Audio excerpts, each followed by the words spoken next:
Արևիկ Արուշանյանը Վանաձորի 24-րդ դպրոցից է, վաղվանից նաև ծրագրավորման դպրոց կհաճախի։ Նա մրցել է 218 աշակերտի հետ, մրցութային փուլերը հաղթահարել են միայն 28-ը։ Արևիկը վստահ է, այսօր ամենապահանջված մասնագիտությունը մեծ հնարավորություններ կտա իրեն։ Շատ եմ ցանկանում հենց այս ոլորտում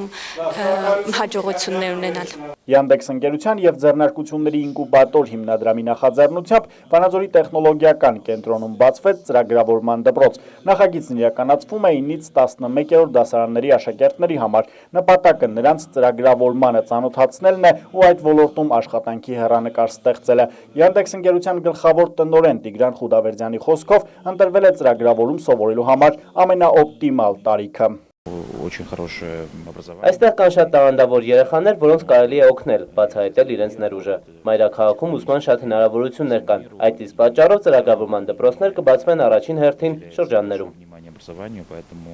Կրթության եւ գիտության նախարար Լևոն Մկրտչյանի դիտարկմամբ նախագիծը կօգնի ավագ դպրոցում մասնագիտական կողմնորոշմանը։ Սա նաև շատ կօգնի մեր ավագ դպրոցի տրամաբանությանը, որովհետև մենք այսօր ավագ դպրոցում կատարում ենք բավականին ոչ ճիշտ քայլ, երբ պարզապես